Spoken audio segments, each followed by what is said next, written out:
भोजन, वस्त्र और मकान, ये तीनों ही मनुष्य की मूलभूत आवश्यकताएं हैं। मनुष्य को जीवन जीने के लिए ये तीन चीज़ें, इनकी आपूर्ति होनी ही चाहिए।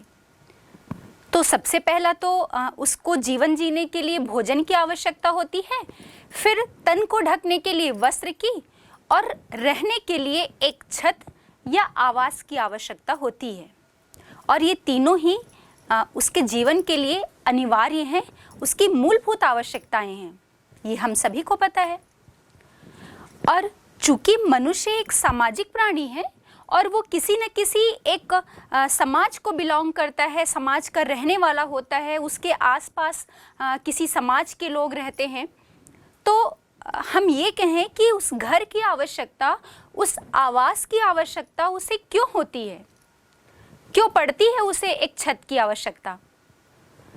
तो हमें मालूम है कि अगर हम बहुत थके हुए हैं तो ऐसा लगता है कि मानो हम रात में अपने घर में थोड़ी चैन की नींद ले लें तो हमारी पूरी बॉडी जो है वो रिलैक्स हो जाती है।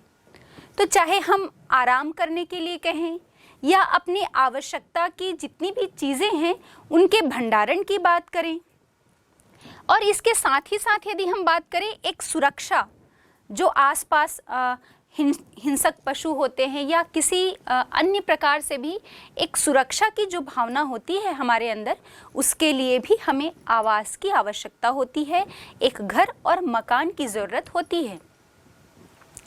और इसके साथ ही हम देखते हैं कि अभी हमने कहा कि चूँकि मनुष्य एक सामाजिक प्राणी है, तो इस समाज में, किसी भी समाज में रहते हुए उसे अलग अलग प्रकार के जो धार्मिक आयोजन हैं या हम किसी सामाजिक कार्यक्रम की बात करें, इन सब के संचालन के लिए, ये सब कार्यक्रम के लिए भी उसे एक घर या मकान की आवश्यकता होती है। और मनुष्य जिस स्थान पर भी रहता है, या हम ये कहें कि जिस स्थान का चुनाव वो अपने आवास या मकान बनाने के लिए करता है, तो वहाँ पर वो स्थायी रूप से या अस्थायी रूप से मकान बनाकर रहना शुरू कर देता है। और वही स्थायी या अस्थायी जो आवास है उसे हम मानव बस्ती कहते हैं।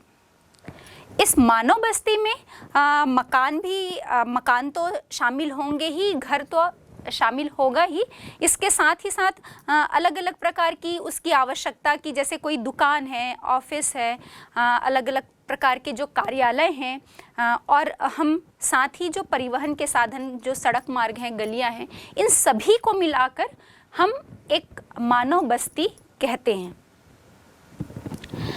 अब हम बात करते हैं कि अभी जैसे हमने कहा कि वहाँ पर जिस स्थान का मनुष्य चुनाव कर रहा है, वहाँ पर या तो वो स्थायी रूप से या अस्थायी रूप से एक आवास बनाकर रहता है। तो इसमें दो चीज़ें आ गई कि एक मानव बस्ती में जो अधिवास है या आवास है वो स्थायी भी हो सकता है और अस्थायी भी हो सकता है। अस्थायी मतलब वो किसी झोपड़ी या तंबू बनाकर रहे तो वो एक अस्थायी आवास हो गया। जैसे हमें पता है कि बहुत सारी ऐसी जनजातियां हैं जो पशुचारण का काम करती हैं, घुमक्कड़ जीवन जो है वो व्यतीत करती हैं।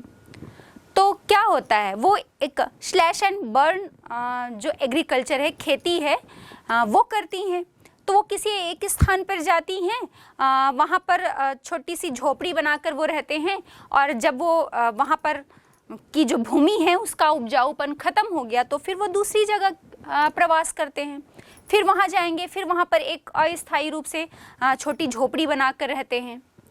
तो ये जो इस प्रकार की जो आवास या अधिवास की हम बात करते हैं, तो ये अस्थायी हो गया, क्योंकि मनुष्य वहाँ पर स्थायी रूप से परमानेंटली वहाँ पर निवास नहीं कर रहा है। इसके साथ ही साथ हम देखते हैं, आप किसी हिल स्टेशन पर चले जाते हैं या इसके अलावा आप कहीं भी जैसे घूमने जाते हैं और आप वहाँ पर कुछ दिन रह रहे हैं, तो छोटा सा एक तंबू बनाकर आप वहाँ पर के पर्यावरण का आनंद लेना चाहते हैं, वहाँ पर कुछ दिन रहकर, कुछ दिन वहाँ पर निवास कर। तो इस प्रकार से जो अधिवास बनाए जाते हैं ये अस्थायी होते हैं, क्योंकि ये कुछ ही दिनों के लिए वहाँ पर मनुष्य अपने निवास के लिए एक छत का निर्माण करता है अस्थायी रूप से, चाहे वो तंबू हो गया या घास फूस से बनी झोपड़ी हो गई, ये सभी अस्थायी अधिवास हो गए। और जहाँ पर मनुष्य पक्के मकान बनाकर रहता है, पक्के रूप से अपने मकान या आवास का निर्माण करता है, उसे स्थायी अधिवास या स्थायी बस्ती कहते हैं। तो मकान या अधिवास जो हैं वो स्थायी भी हो सकते हैं और अस्थायी भी हो सकते हैं। और इसके साथ ही साथ हम देखेंगे कि एक छोटी सी झोपड़ी से लेकर ये बस्तियों में एक बड़े बड़े महल या मकानों का समूह भी हो सकता है। मतलब ये मकान के भी अलग अलग प्रकार हो सकते हैं, एक छोटी घास फूस से बनी झोपड़ी, छोटा तंबू या बड़ा बड़ा महल जहाँ पर हमको मिले उनका समूह वाली भी बस्तियाँ जो है वो हो सकती हैं। साथ ही अगर हम इन बस्तियों की बात करें तो ये एक छोटे से कस्बे, छोटे से पुरवे से लेकर, जिसमें कुछ जो 15-20 घर हों, तो एक छोटे पुरवे से लेकर एक बड़े नगर और महानगर तक भी ये बस्ती हो सकती है। और ये तो आकार की बात हो गई। अगर हम कार्य के आधार पर देखें तो ये बस्तियां ग्रामीण भी हो सकती हैं और नगरीय भी हो सकती हैं। ग्रामीण देखने से आपको यहाँ पर पता चल रहा होगा, कच्ची गलियाँ हैं, कच्चे रास्ते हैं और कुछ कच्चे मकान आपको नज़र आ रहे होंगे। और वहीं पर हम दूसरी जगह देख रहे हैं पक्के मकान और बहुत सारी वहाँ पर सुविधाएं, मूलभूत सुविधाएं और बहुमंजिला इमारतें। तो ये कुछ नगरीय अधिवास के उदाहरण हो गए। तो अधिवास या बस्तियां जो हैं वो स्थायी भी हो सकती है, अस्थायी भी हो सकती हैं, छोटे पुरवे से लेकर बड़े महानगर तक हो सकती हैं, ग्रामीण परिवेश की बस्ती हो सकती है या फिर नगरीय अधिवास भी हो सकते हैं। तो इसके ये अलग अलग हम कह सकते हैं कि प्रकार या प्रतिरूप भी जो है वो अलग अलग इसके हो सकते हैं। अब हम बात करें कि ये जो बस्तियां होती हैं, इन बस्तियों के मकान के स्वरूप जो है वो बदलते रहते हैं, बदले जा सकते हैं, या हम कहें कि समय के अनुसार ये बदलते रहते हैं। यहाँ पर जो रहने वाले लोग हैं उनके कार्य का स्वरूप भी बदलता रहता है। ज़रूरी नहीं है कि यहाँ पर किसी स्थान पर एक छोटा सा पुरवा या कोई एक बस्ती जो है वो विकसित हो गई और हम कहें वहाँ पर कुछ 2-4 ही घर थे और वहाँ पर जो काम करने वाले लोग हैं या तो वो एक छोटे दुकान में काम करते हैं या वहीं आसपास ही उनके खेत हैं तो कृषि का कार्य कर रहे हैं। तो समय के साथ साथ ऐसा नहीं होगा कि हम उतने ही घर और उतने ही कार्य करने वाले लोग जो हैं और वही कार्य करने वाले लोग वहाँ पर नज़र आएंगे। जैसे जैसे समय बदलता जाएगा तो हम ये देखेंगे कि उस बस्ती का आकार भी बड़ा होता जाएगा, बदलता जाएगा, उसका स्वरूप बदलता जाएगा और वहाँ पर जो रहने वाले लोग हैं उनके जो कार्य करने का स्वरूप है वो भी बदलता जाएगा। हो सकता है पहले वो कृषि करते होंगे, फिर बस्तियाँ बड़ी हुई, परिवार का आकार बड़ा हुआ, लोग थोड़ा पढ़े लिखे तो वो किसी नौकरी में लग गए, कुछ बिजनेसमैन बन गए। तो वहाँ पर रहने वाले लोगों के कार्य का स्वरूप भी समय के अनुसार बदलता रहता है। लेकिन चाहे वहाँ रहने वाले लोगों के कार्य का स्वरूप बदले या बस्ती का आकार बदले, उसमें परिवर्तन देखा जा सकता है। लेकिन ये बात है कि वो बस्तियाँ जो हैं वो निरंतर बसती रहती हैं। वहाँ रहने वाले लोग बदल सकते हैं, कार्य का स्वरूप बदल सकता है, उसका आकार बदल सकता है, लेकिन बस्तियाँ निरंतर बसती रहती हैं। ऐसा नहीं होगा कि वो बस्ती वहाँ से गायब हो जाएगी। बस्तियाँ लगातार वहाँ पर जो है वो बसती रहती हैं। अब हमने समझ लिया कि आवास क्या है, आवास की आवश्यकता क्यों पड़ती है, या हम मानव बस्ती, मानव अधिवास किसे कहेंगे, इसके स्वरूप किस प्रकार के होते हैं। अब हम थोड़ी चर्चा कर लेते हैं इन बस्तियों के वर्गीकरण पर, ये जो हमें बस्तियां मिलती हैं, अभी थोड़ी देर पहले हमने बात भी की थी कि चाहे वो स्थायी हो या अस्थायी भी हो सकती है, ग्रामीण हो सकती है, नगरीय हो सकती हैं। तो इस आधार पर हम इन बस्तियों के वर्गीकरण पर चर्चा कर लेते हैं। तो अगर हम बस्तियों का वर्गीकरण देखें तो मुख्य रूप से हम इन्हें 3 आधार पर विभाजित कर सकते हैं। पहला है स्थायित्व के आधार पर। स्थायित्व के आधार पर इसके 2 वर्गीकरण हैं। पहला स्थायी बस्तियां और दूसरा अस्थायी बस्तियां।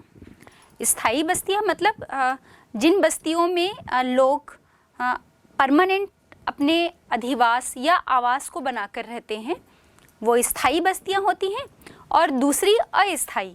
अस्थायी बस्तियों में जैसे हमने थोड़ी देर पहले चर्चा ही की थी कि कुछ ऐसी जनजातियां होती हैं जो पशुचारण करके अपना जीवन व्यतीत करती हैं, या हम ये कहें कि झूम खेती जो जनजातियां करती हैं, वो भी एक स्थान से दूसरे स्थान पर लगातार प्रवास करती रहती हैं।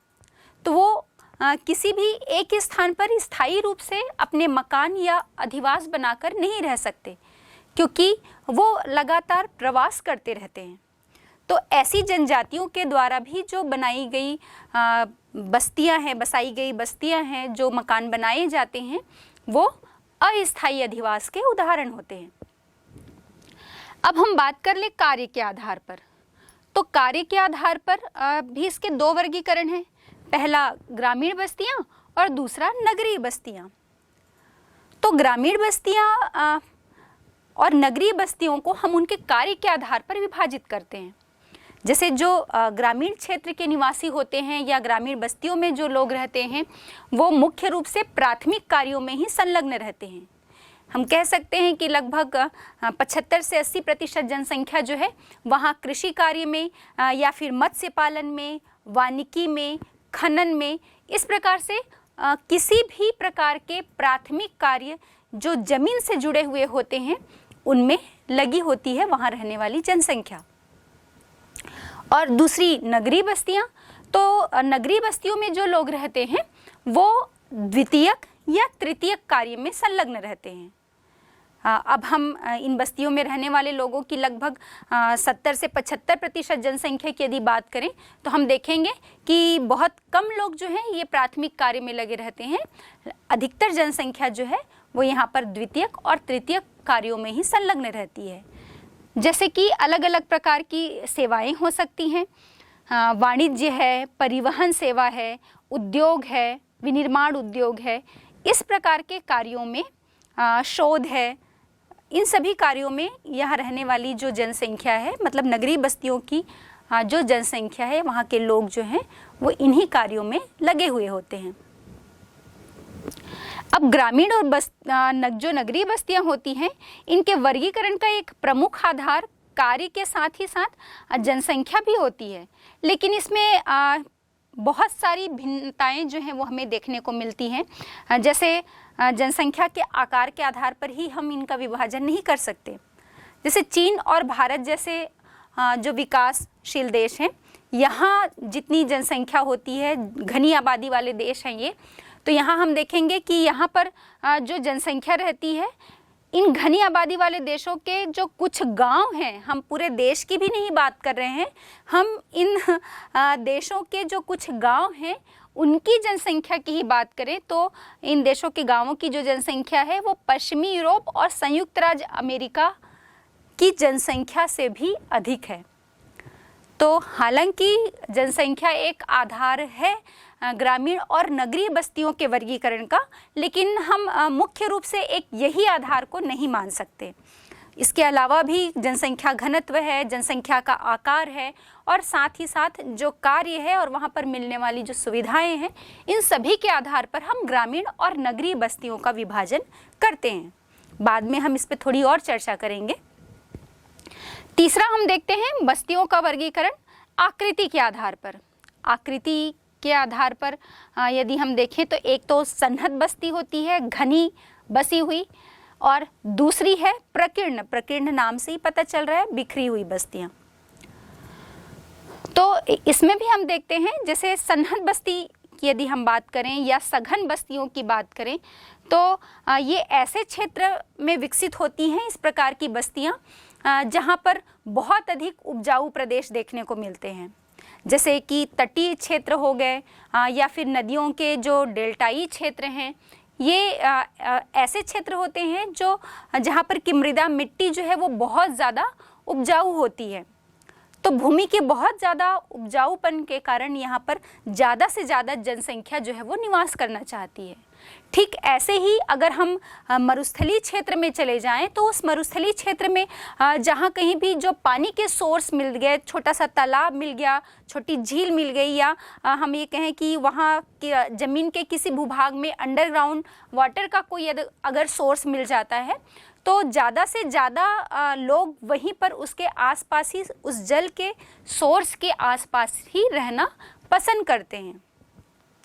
क्योंकि किसी भी चीज़ के लिए, चाहे हम घरेलू उपयोग के लिए हो या सिंचाई के लिए हो या उद्योग के लिए हो, जल तो एक महत्वपूर्ण आवश्यकता है। अब इसके बाद हम देखते हैं कि एक तो ये अधिक उपजाऊ वाली भूमि जहाँ पर भी मिलेगी वहाँ पर इस प्रकार की बस्ती विकसित होती है। और इसकी दूसरी विशेषता यदि हम देखें तो इसमें जो मकान या घर जो होते हैं वो एकदम पास पास बने होते हैं, सटे हुए होते हैं, उनमें दूरियाँ बहुत कम होती हैं, क्योंकि वहाँ पर रहने वाले लोग जो हैं वो ज़्यादा से ज़्यादा उस पानी के सोर्स का या उस उपजाऊ भूमि का उपयोग करना चाहते हैं। इसके बाद हम देखते हैं कि इन बस्तियों के घने बसे होने का एक और दूसरा जो प्रमुख कारण है वो इनमें सुरक्षा का भाव है। मतलब लोगों को लगता है ना, जो आपस में पास पास बसे हुए हैं, तो एक सुरक्षा का भाव कि कभी किसी को ज़रूरत पड़ गई, किसी दुश्मन का आक्रमण हो गया या कोई हिंसक पशु का भी आक्रमण हो गया, युद्ध या किसी भी अन्य प्रकार की स्थिति उत्पन्न हो गई, तो वो सब एक साथ सहयोग की भावना से, सहकारिता की भावना से साथ रहना पसंद करते हैं कि अगर कोई मुसीबत आ गई तो वो एक दूसरे के काम आ पाएँ। तो इस कारण से भी यहाँ पर हमें बस्तियाँ जो हैं, बस्तियों में जो घर हैं वो एकदम पास पास और सटे बने हुए देखने को मिलते हैं। अगर हम भारत में देखें तो जो सिंधु गंगा का हमारा मैदान है, और इसके साथ ही साथ जो अगर हम चीन में चले जाएं तो चीन और थाईलैंड में भी हमें इस जो चीन और थाईलैंड का मैदानी हिस्सा है, यहाँ पर भी हमें इस प्रकार की घनी बस्तियाँ बसी हुई देखने को मिलती हैं। और इसके साथ ही जैसे जापान है तो जापान का क्वांटो मैदान है, सघन बसी हुई सन्नत बस्तियां जो हैं वो देखने को मिलती हैं। अब दूसरी प्रकार की जो बस्ती है वो प्रकीर्ण बस्ती है। प्रकीर्ण मतलब बिखरी हुई। तो जैसे नाम से ही पता चल रहा है, तो इसकी एक विशेषता, प्रमुख विशेषता तो ये है कि सन्नत बस्ती में हमने देखा कि घर जो है वो एकदम पास पास और सटे हुए बने हुए होते हैं, लेकिन प्रकीर्ण बस्तियों में बहुत बिखरे हुए रूप में हमें घर या आवास जो है वो देखने को मिलते हैं। दूर दूर घर जो हैं वो एक घर से दूसरे घर की दूरी काफ़ी होती है। इस प्रकार की बस्तियों में हम देखेंगे कि जो किसान होते हैं वो अपने खेतों में ही घर बनाकर रहते हैं। यहाँ पर हम देखेंगे कि जिन देशों में जहाँ पर भी बागाती कृषि की जाती है तो वहाँ पर किसान जो हैं वो उन बागानों में या रेंजों में ही अपने घर बनाकर रहते हैं। यदि हम भारत में बात करें तो भारत में इस प्रकार की जो बस्तियाँ हैं वो हिमाचल में, सिक्किम और पश्चिम बंगाल के उत्तरी हिस्से में इस प्रकार की बस्तियाँ हमें अधिक बसी हुई देखने को मिलती हैं। तो ये हो गई बस्तियों के वर्गीकरण की बात। बच्चों, अब हम बात कर लेते हैं कि ये जो ग्रामीण बस्तियां होती हैं इनका जो ये आकार मिलता है, ये जो स्वरूप मिलता है, तो ऐसे कौन से कारक हैं जो इन ग्रामीण बस्तियों को प्रभावित करती हैं। तो उन सभी कारकों पर हम थोड़ी चर्चा कर लें। सबसे पहले तो हम देखते हैं जल आपूर्ति। जल आपूर्ति, मनुष्य के लिए जल तो बहुत अनिवार्य है, उसके बिना हम जीवन की कल्पना नहीं कर सकते। तो जहाँ कहीं पर भी जो बस्तियाँ विकसित होती हैं, चाहे वो ग्रामीण हो या नगरीय बस्तियों की भी हम बात करें, तो जल जो है वो एक महत्वपूर्ण कारक होता है जो इन बस्तियों के विकसित होने के लिए उसको प्रभावित करता है। क्योंकि बात तो वही हो गई कि चाहे हमारे घरेलू उपयोग की हम बात करें, खाना बनाने के लिए, खाने के लिए, कपड़े धोने के लिए, और इसके साथ ही साथ किसी उद्योग के लिए, कृषि की यदि हम बात करें तो वहाँ पर सिंचाई के लिए, सभी बातों के लिए हमें जल की आवश्यकता होती है। जल एक अनिवार्य तत्व होता है, हमारे जीवन का एक अहम हिस्सा होता है। तो जहाँ कहीं भी जल के सोर्स मिलते हैं तो वहाँ पर बस्तियाँ जो हैं वो विकसित हो जाती हैं। दूसरा इम्पॉर्टेंट फैक्टर होता है भूमि। तो प्राचीन काल से ही हम देखेंगे कि जो नदी घाटियाँ थी वहाँ पर जो बस्तियाँ हैं, चाहे वो गांव हो या नगर हो, वो विकसित हुई हैं। पहला तो जो इसके ठीक पहले हमने बात की कि जल की आवश्यकता, तो नदी घाटियों में नदी के माध्यम से, झील के माध्यम से जल की आपूर्ति होती है। और वहीं नदी घाटियों में स्थित या हम कहें कि बस्तियों के विकसित होने का दूसरा महत्वपूर्ण कारण वहाँ पर कि जो उपजाऊ भूमि होती है, जो भी नदी घाटी वाले क्षेत्र होते हैं वो बहुत ही उपजाऊ होते हैं, उपजाऊ मिट्टी वहाँ पर मिलती हैं, जिसके कारण हम प्राचीन काल से ही देखते आ रहे हैं, चाहे हम हड़प्पा की सिंधु घाटी सभ्यता के, चाहे वो गांव हो, नगर हो, जिसकी भी बात करें, तो अधिकाधिक रूप में हम देखते हैं कि इन नदी घाटियों के आसपास ही ये बस्तियाँ जो हैं वो विकसित हुई देखने को मिलती हैं। कारण यहाँ पर उपजाऊ जमीन का होना, और इसके साथ ही साथ हम देखेंगे जैसे यहाँ जो घरों के प्रकार हैं, आवास का जो प्रतिरूप है, उसे भी ये भूमि जो है वो प्रभावित करती है। जैसे कि हम यूरोप में चले जाएं तो यूरोप का जो दलदली और वहाँ पर जो निचली भूमियाँ होती हैं, उनकी वहाँ पर उस जगह में या उस क्षेत्र में ढलवा मैदानी क्षेत्रों में घर जो हैं वो बनाए जाते हैं। और इसके विपरीत हम देखते हैं कि जो दक्षिण पूर्वी एशिया है वहाँ पर निचली नदी घाटियों में, जहाँ पर निचली नदी घाटियाँ, जहाँ पर चावल की खेती, चावल की कृषि जो है उन नदी घाटियों में बहुतायत मात्रा में होती है। यहाँ पर प्रमुख रूप से चावल की ही कृषि की जाती है। तो इस दक्षिण पूर्वी एशिया की यदि हम बात करें तो हम देखेंगे कि इन निचली नदी घाटियों में या निचले क्षेत्र में ही अधिकाधिक बस्तियाँ जो हैं वो बसी हुई मिलती हैं।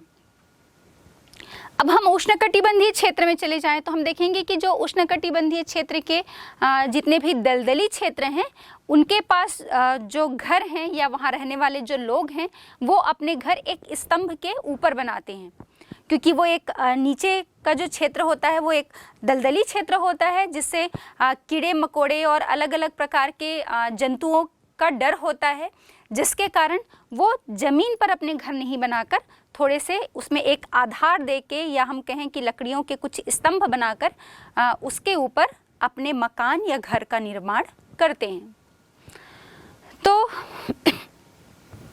ये जो सारी चीज़ें हैं, इसके कारण हमें इन बस्तियों में बने हुए जो मकान हैं, घर हैं, उनमें भी भिन्नता देखने को मिलती है। इसके बाद है गृह निर्माण सामग्री।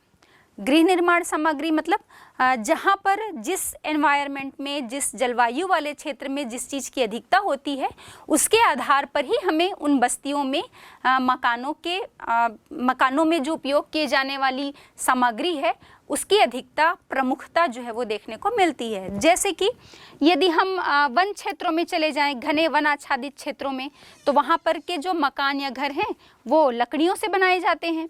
यदि हम अफ्रीका के सवाना प्रदेश में चले जाएं तो वहाँ पर जो घर बनाए जाते हैं वो कच्ची ईंटों से उसका निर्माण किया जाता है। और अगर हम ध्रुवीय क्षेत्र में चले जाएं तो ये भी हमें पता है कि ध्रुवीय क्षेत्रों में जो जनजाति होती है, एस्किमो, उनका जो घर होता है इग्लू, वो बर्फ़ से बनाए जाते हैं। तो ये भी एक प्रमुख फैक्टर है। और नेक्स्ट है सुरक्षा।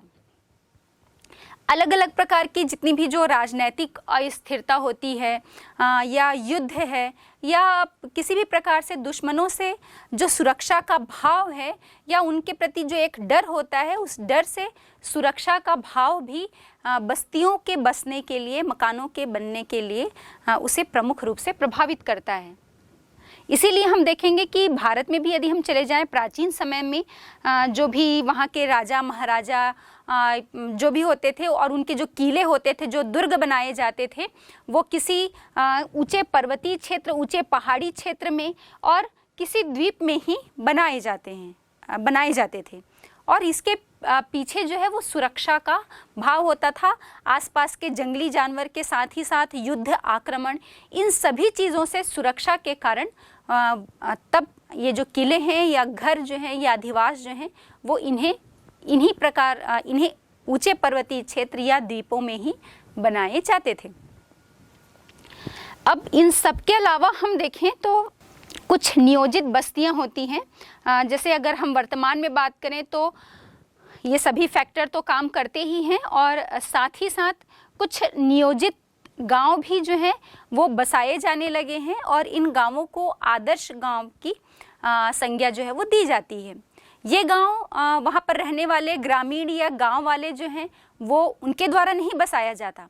ये ग्रामीण बस्तियां जो हैं वो शासन के द्वारा बसाई जाती हैं और वहाँ पर सरकार के द्वारा वहाँ जो रहने वाले लोग हैं उनके लिए आवास, जल, भूमि या हम कहें कि जो मूलभूत और अन्य सुविधाएं हैं उन सभी को ध्यान में रखकर वहाँ रहने वाले लोगों के लिए ये सभी चीज़ें जो हैं वो उपलब्ध कराई जाती हैं और एक सुनियोजित तरीके से या प्री प्लान तरीके से इन बस्तियों को बसाया जाता है।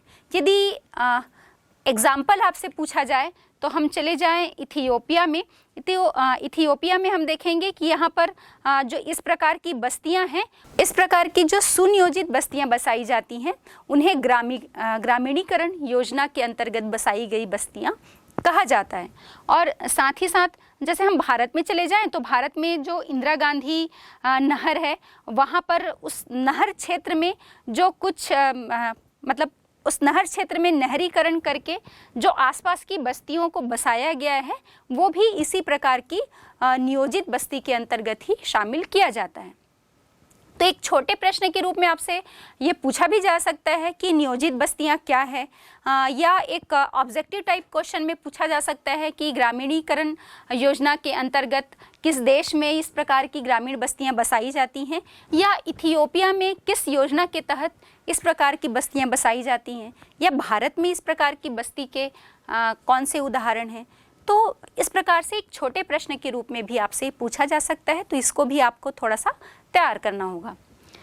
हमने देखा कि ग्रामीण बस्तियों में जो आवास बनाए जाते हैं वो कौन कौन से फैक्टर से प्रभावित होते हैं। इसके बाद हम बात कर लेते हैं ग्रामीण बस्तियों की विशेषताओं पर। ग्रामीण बस्तियों में जो लोग रहते हैं उनका सीधा संबंध भूमि से होता है। इसके साथ ही यहाँ के जो निवासी होते हैं वो मुख्य रूप से प्राथमिक व्यवसाय जैसे कि मत्स्य पालन, कृषि, खनन आदि में संलग्न होते हैं। साथ ही यहाँ कृषि जो है वो यहाँ के लोगों का प्रमुख व्यवसाय तो होता ही है, और खनन या मत्स्य पालन के अतिरिक्त हम देखें कि मुख्य रूप से कृषि कार्य ही किया जाता है। ग्रामीण बस्ती के मकान स्थानीय उपलब्ध सामग्री से निर्मित होते हैं, फिर चाहे वो घास फूस हो या कोई पत्थर वहां पर मिल रहा है पहाड़ी इलाके में तो उससे संबंधित, मतलब जो भी वहां पर स्थानीय सामग्री उपलब्ध होती है उसी आधार पर वहां पर आवास का निर्माण किया जाता है। ग्रामीण बस्ती के मकानों की कोई सुनिश्चित योजना नहीं होती, ये वहां पर उपलब्ध भूमि के आधार पर और उनकी सुविधा के अनुसार बना लिए जाते हैं। यहाँ मकानों के प्रायः दो भाग होते हैं, एक हिस्से में परिवार के सदस्य रहते हैं और दूसरे हिस्से में पशुओं के निवास के लिए निर्माण किया जाता है। ग्रामीण बस्तियां जल की सुविधा को ध्यान में रखकर बनाई जाती हैं, मतलब जहां पर जल आसानी से उपलब्ध हो पाए उसी के आसपास आवास जो है वो विकसित हो जाते हैं। साथ ही साथ हम ये देखेंगे कि गांव के जो निवासी होते हैं उनमें सहयोग और सहकारिता की भावना अधिक होती है। नेक्स्ट है ग्रामीण बस्तियों में जीवन यापन की सुविधाएं नगरों में जो सुविधाएं उपलब्ध होती हैं उनकी अपेक्षा बहुत कम होती है। ये सभी ग्रामीण बस्तियों की विशेषताएं हो गई, और ये आपसे शॉर्ट टाइप क्वेश्चन में भी पूछे जा सकते हैं कि ग्रामीण बस्तियों की विशेषताओं पर एक चर्चा कीजिए। अब ग्रामीण बस्तियों की समस्याएं। बच्चों, हमने ग्रामीण बस्तियों की विशेषताएं देखी, वहाँ पर मिलने वाले जो आवास हैं उनको प्रभावित करने वाले कारकों पर भी चर्चा की और उनके प्रतिरूप पर एक नज़र डाली। अब इसके बाद हम देखते हैं कि जो ग्रामीण बस्तियां होती हैं या वहाँ पर जो अधिवास विकसित होते हैं उनमें किस प्रकार की समस्याएं जो हैं वो हमें देखने को मिलती हैं। तो सबसे पहला है उनमें पेयजल का अभाव। जो संसार या हम पूरे विश्व की भी बात करें तो विश्व के जो अधिकतर गांव हैं वहां पर पेयजल एक गंभीर समस्या है। वहां पर जो महिलाएं निवास करती हैं या जो बच्चे रहते हैं उनको कई किलोमीटर दूर से पानी लाना पड़ता है। और स्पेशली यदि हम किसी रेगिस्तानी क्षेत्र के गांव या पर्वतीय भाग में किसी ग्रामीण अधिवास की बात करें तो वहां पर तो पेयजल की समस्या जो है वो अत्यंत गंभीर समस्या है। दूसरा है जलवाहित रोग। मतलब पेयजल की गुणवत्ता भी, पेयजल की उपलब्धता की समस्या तो होती ही है, साथ ही पेयजल की गुणवत्ता भी बहुत अच्छी नहीं होने के कारण वहां जल से होने वाली जो बीमारियां हैं जो पानी से फैलती हैं, जैसे हैजा है, पीलिया है, ये जो रोग होते हैं या बीमारियां हैं वहां पर बहुत अधिक फैलती हैं। तीसरा है बाढ़ और सूखा। हम दक्षिण एशिया के जितने भी देश हैं वहां के गांव में चले जाएं तो हम देखेंगे कि वहां पर बाढ़ और सूखे दोनों की ही मार जो है उन्हें उन ग्रामीण अधिवासों को झेलनी पड़ती हैं। और सिंचाई के अभाव में सूखा पड़ने पर वहां कृषि से जो फसलों का उत्पादन होता है उन्हें भारी क्षति होती है, बहुत ज्यादा हानि उठानी पड़ती है। नेक्स्ट है कचरे की समस्या या सीवरेज की समस्या। तो ये तो बहुत एक गंभीर समस्या होती है गाँवों में, चाहे हम वहाँ पर जो शौचालय होते हैं और स्पेशली महिलाओं के लिए इस चीज में कठिनाई उठानी पड़ती है उन्हें। और साथ ही साथ जो कचरे के निस्तारण की समस्या होती है इसके कारण भी उन्हें अनेक रोगों का शिकार होना पड़ता है। तो ये दोनों ही व्यवस्थाएं जो हैं वहाँ पर सुचारू रूप से संचालित नहीं हो पाती। नेक्स्ट है मानव और पशु एक साथ।